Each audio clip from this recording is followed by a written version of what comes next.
explaining the format of final accounts. So let's get started. The first format you'll be preparing is trading account. Left hand side you'll be writing debit, right hand side you'll be writing credit. There will be columns of particulars, 2 columns of amount, particulars, 2 columns of amount. This is going to be nearly a half page account.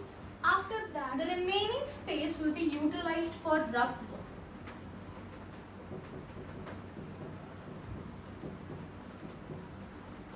Okay.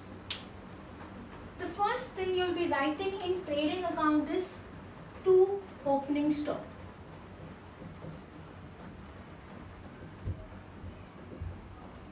Opening stock क्यों? Because this is a trading account. And as I mentioned, trading account is a factory. Factory में सबसे पहले stock रहेगा, तो इसलिए सबसे पहले opening stock रहेगा. उसके नीचे आता है purchases. So 2 purchases. Now below purchases you will be writing less return. Now in credit side you will be writing buy sales. Similarly, below that you will be writing less returns.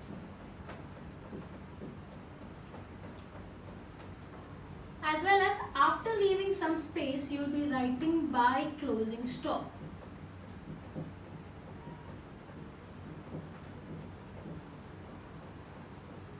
The items which I have posted over here are mandatory.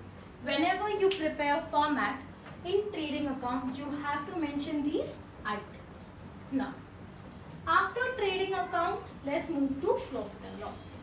Profit and loss, similarly, left hand side debit side, right hand side credit side. As mentioned, I will be writing here. Right hand side is going to be credit side. Now, particulars, 2 column for amount, particulars, 2 column for amount. Now, inner column, this is outer column. Inner column, outer column. Basically ये 2 columns क्यों होते हैं? हम ये जो अंदर का जो कॉलम होता है उसमें हम एडजस्टमेंट करते हैं. सो कोई भी एडजस्टमेंट अगर हमें करना है, प्लस माइनस कुछ भी करना है, तो हम अमाउंट यहाँ पर पहले कैलकुलेट करते हैं, फाइनल चीज़ें बाहर के कॉलम में आती हैं. इसीलिए हमें 2 कॉलम्स बनाने पड़ते हैं. Now this is something new which you will be wondering ये क्या है. ठीक है, ये फॉर्मूला है. Now formula is what? अगर some people might know it. Now this is bad debts formula. Bad debts formula, this is what बन्नो. तुम्हें कैसे याद रहेगा? बहुत सिंपल है, थोड़ा इंटरेस्टिंग सा नाम है, that is बन्नो. तो ये तुम इनिशियल सबसे पहले जो फर्स्ट लेटर देखोगे लेटर का, उससे अगर तुम देखोगे तो ये बन्नो वर्ड बनता है, BANO. Now B for bad debts. Bad debts का मतलब क्या है? Previously I explained. ठीक है, bad debts mean what? When the debtors does not pay. जो डेटर्स हमारा पैसा डुबा देते हैं उसको बोलते हैं बैड डेट्स. सो ये टी का मतलब क्या है? ये हमें कहाँ से मिलेगा? T means try balance. Try balance मतलब तुम्हारा क्वेश्चन, तो ये अमाउंट तुम्हें क्वेश्चन से मिलेगा. Now moving forward, after that it is AD. ये एडी मीन्स व्हाट? एडिशनल. मेरे पास जगह नहीं है पूरा वर्ड लिखने के लिए, that is the reason I have written AD, just short form. So additional bad debts. Okay, so I'm just trying to fit in the space whichever I have. So this is additional bad debts. पहले तो bad debts था ही, अभी और addition हो गया. तो ये additional bad debts कहाँ से मिलेगा हमें? Adjustment से. Adjustment, A stands for adjustment. Now the sign is what? Plus. Below that, this is what? New RDD. उसका साइन क्या है? प्लस है अगेन. और ये कहाँ से मिलेगा हमें? एडजस्टमेंट से मिलेगा. RDD का मतलब है रिजर्व फॉर डाउटफुल डेट्स. मतलब क्या है कि हमें कोई ना कोई डेटर पे क्या है? डाउट है कि हमें ये पैसा नहीं देगा. मतलब क्या? पैसे आने की डेट चले गई, वो टाल रहा है, तारीख पे तारीख दे रहा है, तो इसे हमें क्या आ रहा है? डाउट आ रहा है कि ये पैसा नहीं देगा. तो इसलिए हम क्या करते हैं? हम पहले ही पैसा रिजर्व कर देते हैं. So that stand for reserve for doubtful debts. वो तुम्हें ऐड करना है. तुम्हें कहाँ से मिलेगा? वो एडजस्टमेंट से मिलेगा. Now moving ahead. Now this is what old RDD. मतलब ये क्या, पहले से आरडीडी ऑलरेडी क्रिएट किया था। वो कहाँ से मिलेगा तुम्हें, T. T means what, trial balance. Sign क्या है यहाँ पर, माइनस। ना this was your profit and loss account. So अगर तुम वंडर कर रहे हो कि ये फॉर्मूला यहाँ पर लिखना ही है क्या, जरूरी है, नॉट नेसेसरी। तुम यहाँ पर कहीं भी लिख सकते हो, या तो ऊपर लिख सकते हो या तो बीच में लिख सकते हो। wherever you want to write you can write, but only in the debit side. Now, moving ahead, now this account, this is what, partners capital account. अगर वो अकाउंट है तो लेफ्ट हैंड साइड में रहेगा debit side, right hand side में रहेगा credit side.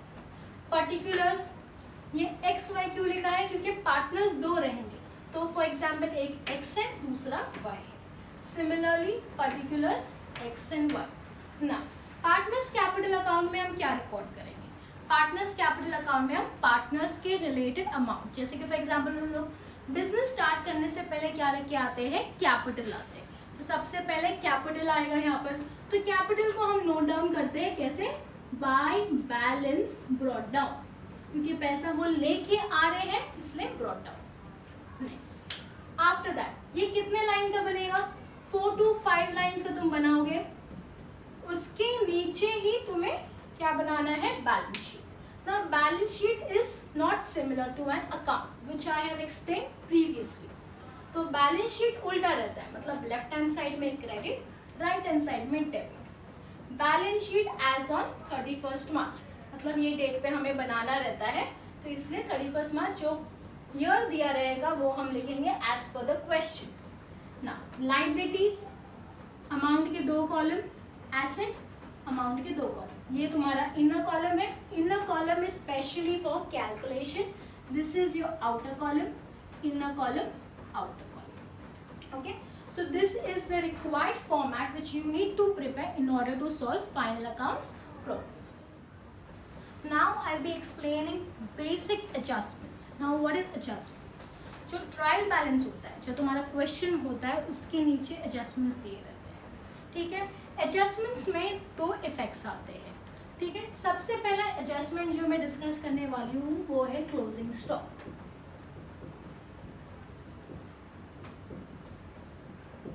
Closing stock के 2 effect कहाँ आते हैं, always remember each adjustment has 2 effects. Okay, so the first effect of closing stock, सबसे पहले ये वर्ड क्या है, स्टॉक है। स्टॉक का मतलब क्या है, कहाँ पर रहेगा, मटीरियल्स। मटीरियल्स कहाँ रहता है, सबसे पहले फैक्ट्री में रहता है। सो पहले इफेक्ट आएगा ट्रेडिंग अकाउंट के क्रेडिट साइड में। क्रेडिट साइड में क्यों, क्योंकि ये क्लोजिंग है at the end of the year. तो मतलब जब फैक्ट्री बंद हो रही है, मतलब हम जब अकाउंट्स कैलकुलेट कर रहे हैं 1 साल के बाद, जो स्टॉक बच रहा है वो क्रेडिट साइड में आएगा। अभी ये स्टॉक बचा है तो मतलब तुम नेक्स्ट ईयर भी यूज कर सकते हो, तो अगर तुम यूज कर सकते हो तुम्हें फायदा हो सकता है, तो सेकंड इफेक्ट कहाँ पर आएगा, सेकंड इफेक्ट आएगा एसेट में। ना second adjustment is outstanding expenses.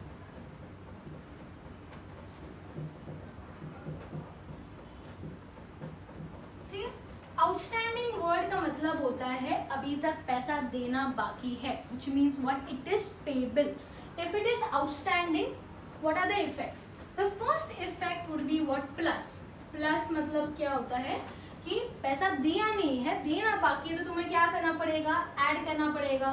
ठीक है, अगर पैसा देना बाकी है which is payable, which means what, it is going to be a liability. So second effect would be in liability side. Third adjustment, prepaid expenses.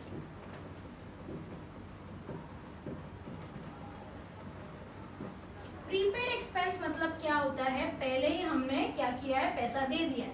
Paid क्या किया है, प्री मीन्स व्हाट, पहले ही पैसा दे दिया। अगर तुमने पहले ही पैसा दिया है तो तुम क्या करोगे, माइनस करोगे कि हमने पैसा दे दिया है, तो तुम क्या करोगे, निकालोगे, right. So the first effect is going to be minus and second effect is going to be what, it is going to be an asset. Why asset? Because if you have paid in advance, तो मतलब क्या है, तुम्हारे sir का बोझ निकल गया, तो इसलिए तुम्हारे लिए क्या है, asset है। Now fourth one is what, depreciation.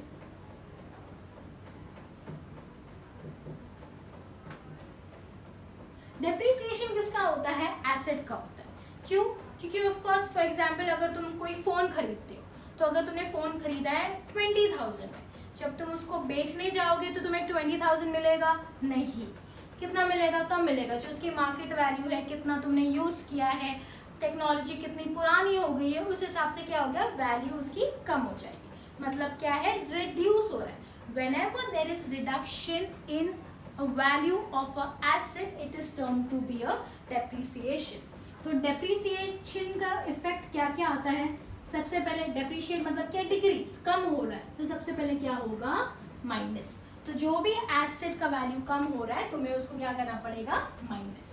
Second effect, अगर वैल्यू कम हो रहा है तो सेकेंड इफेक्ट कहाँ पर आएगा, प्रॉफिट एंड लॉस अकाउंट के डेबिट साइड में, क्योंकि डेबिट एक्सपेंसेस एंड लॉसेस, जो भी फाइनेंस से रिलेटेड बड़ा घटाव होता है वो उसका इफेक्ट प्रॉफिट एंड लॉस के डेबिट साइड में आता है ना। अभी मैं जैसे फॉर एग्जांपल अभी डेप्रिसिएशन का एक एग्जांपल देती हूँ, कैसे कैलकुलेट करते हैं। एग्जांपल अगर बोलते हैं 10% डेप्रिसिएशन ऑन मोटर कार, और मोटर कार का वैल्यू है फॉर एग्जांपल 90,000। अब इसका डेप्रिसिएशन कैसे निकालेंगे, 10%। सबसे सिंपल मेथड, 10% निकालना कैसा होता है, एक जीरो निकाल देना। एक जीरो कितना हो गया, निकालोगे तो कितना होगा, 90 में से एक जीरो निकालोगे तो हो जाएगा 9,000, तो माइनस 81,000।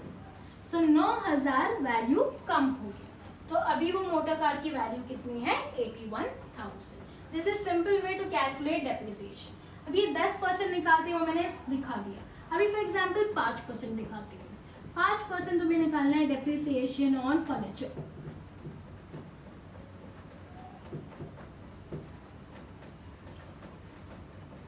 फर्नीचर का वैल्यू है 40,000, लेट्स अज्यूम, ओके। नाउ 5% हमें कैलकुलेट करना है। मैंने प्रीवियसली कैसे दिखाया था, 10% हम कैसे कैलकुलेट करते हो, एक जीरो हटा दोगे।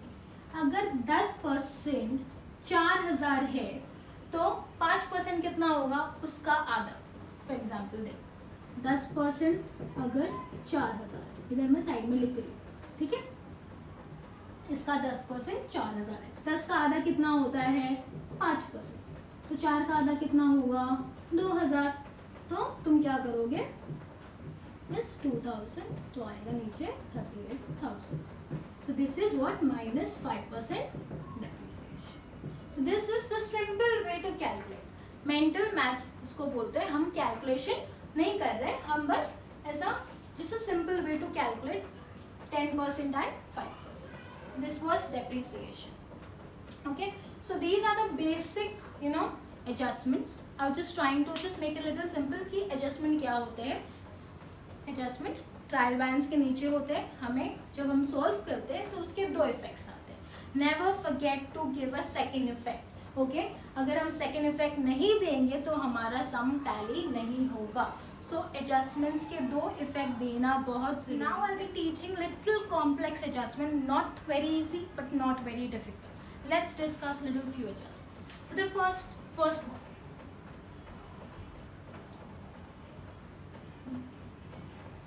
interest on bank loan।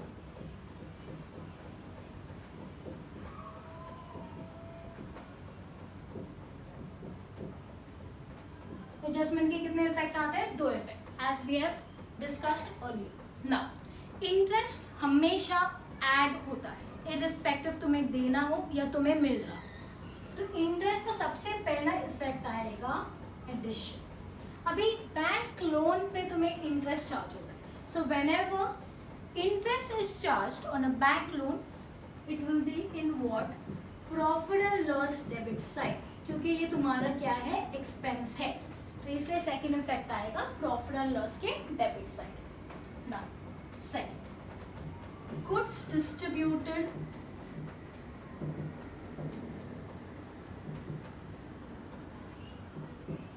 As free samples. सबसे पहली चीज हम पहला वर्ड देखते हैं, गुड्स डिस्ट्रीब्यूटेड, मतलब गुड्स कहाँ पर रहेंगे, फैक्ट्री में। तो पहला इफेक्ट आ रहा है दिमाग में कि वो आएगा ट्रेडिंग अकाउंट। लेकिन ट्रेडिंग जाओगे कौन से साइड, गुड्स आ रहे हैं कि जा रहे हैं, गुड्स बन के बाहर की तरफ जाते हैं, तो वो आएगा क्रेडिट साइड में. So first effect will come in trading account credit side. Now second half के बारे में क्या पता चल रहा है, free samples. Now what do you think, why a company sells anything, any product for free? In order to do advertisement. अगर advertisement उनको करना है तो सबसे पहले लोगों को फ्री सैम्पल्स देने पड़ेंगे. तो free sample is what, it is term to be for advertisement. तो एडवर्टाइजमेंट क्या है, एक्सपेंस है, वो फैक्ट्री में नहीं आएगा, वो आएगा प्रॉफिट एंड लॉस अकाउंट में, जो कि आता है selling and distribution. Advertisement we do for selling and distribution. That is the reason it will come in profit and loss debit side. Now, third one, interest on government bonds. Now, this is an interest. हमें किस पे charge करना है, government bonds. Government bonds का मतलब क्या होता है, पहली बात तो उसका मतलब होता है इन्वेस्टमेंट. हमने इन्वेस्टमेंट किया है तो हमें इंटरेस्ट मिल रहा है. सबसे पहले इंटरेस्ट मिल रहा है मतलब क्या, पैसा हमें मिलेगा, तो मतलब क्या, ऐड होगा. हमें पैसा देना हो या मिल रहा हो, दोनों बार हमें एडिशन ही करना है. Interest is always added, never forget that. अभी इन्वेस्टमेंट पे हमें इंटरेस्ट मिल रहा है, तो ये हमारे लिए कहाँ पर आएगा, पहले सबसे पहली बात प्रॉफिट एंड लॉस अकाउंट में ही आएगा, लेकिन क्रेडिट साइड में. क्यों, क्योंकि क्रेडिट इनकम्स एंड गेन्स, अगर तुम्हें याद होगा प्रॉफिट एंड लॉस एक नॉमिनल अकाउंट है. डेबिट का रूल क्या है, debit expenses and losses, credit incomes and gains. हमें इन्वेस्टमेंट पे इंटरेस्ट मिल रहा है तो वो हमारे लिए क्या है, गेन है. इन्वेस्टमेंट हमारे लिए एसेट होता है और इंटरेस्ट हमें बार बार मिलता है, इसीलिए वो प्रॉफिट एंड लॉस अकाउंट में आता है. This one little 3 complex adjustment. Now fourth one, moving forward, goods lost by 5. Goods, सबसे पहले गुड्स कहाँ पर रहते हैं, ट्रेडिंग अकाउंट में, फैक्ट्री में. तो सबसे पहले वो क्लिक हो रहा है हमारे दिमाग में, तो सबसे पहले इफेक्ट आएगा ट्रेडिंग अकाउंट में. गुड्स लॉस्ट मतलब क्या है, जा रहे हैं, तो वो कहाँ पर आएगा, क्रेडिट साइड में.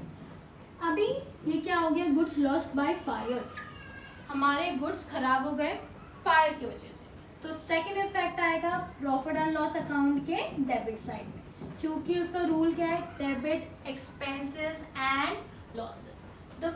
So the second effect will come in profit and loss debit side. Now, fifth adjustment. This is the last adjustment and this is the only adjustment जिसके हमारे 3 effect आएंगे. Goods destroyed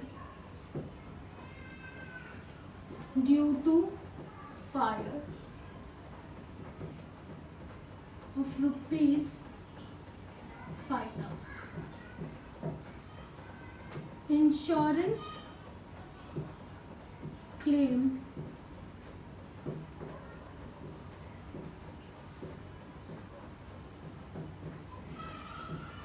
so now pay attention. Goods destroyed due to fire of rupees 5,000. Goods हमारे destroy हो गए 5,000 के. तो सबसे पहले ये हमारे क्लिक हो रहा है कि क्या है कि गुड्स कहाँ होते हैं, ट्रेडिंग अकाउंट में. तो ट्रेडिंग अकाउंट में सबसे पहला इफेक्ट आएगा क्रेडिट साइड में. क्यों क्रेडिट साइड में, क्योंकि गुड्स आर डिस्ट्रॉयड मतलब they are gone, so credit what goes out. So trading account credit side. Now moving forward, insurance claim received of 4,500. हमें क्लेम मिल रहा है मतलब पैसा मिल रहा है, तो वो हमारे लिए क्या है, benefit. So it is an asset. So asset में आएगा सेकेंड इफेक्ट जो क्लेम है. ठीक है, ये डिस्ट्रॉय हो गया था 5,000 का, पैसा हमें मिला 4,500. अगर तुम नोटिस करोगे ये दोनों अमाउंट में डिफरेंस है. कितना डिफरेंस है, 500 रुपीज़। ओके, तो 500 क्या हो गया, 5000 के गुड्स हमारे डिस्ट्रॉय हो गए, लेकिन हमें 4500 मिल गए। 500 नहीं मिले, मतलब 500 हमारे डूब गए, तो वो हमारे लिए क्या है, लॉस है। तो लॉस कहाँ पर आता है, प्रॉफिट एंड लॉस अकाउंट के डेबिट साइड में। तो तीसरा इफेक्ट आएगा प्रॉफिट एंड लॉस के डेबिट साइड में, ₹5। Okay, so this is the only adjustment जिसमें कितने इफेक्ट है, 3 इफेक्ट है। पर अगर तुम नोटिस करोगे ये 5000 एक इफेक्ट होता है और ये 4500, ये 500 मिला के 5000।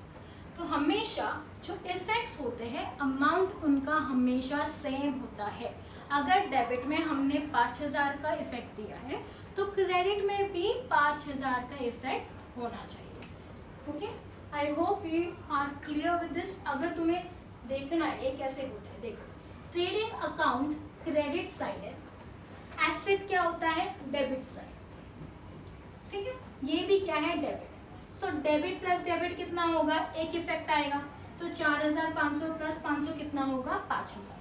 तो इन दोनों को अगर मिलाओगे तो ये दूसरा इफेक्ट होता है 5000। तो ये एक इफेक्ट 5000 का, ये दूसरा इफेक्ट 5000, उसमें bifurcation. So I hope you are clear. These are little complex but not that very hard.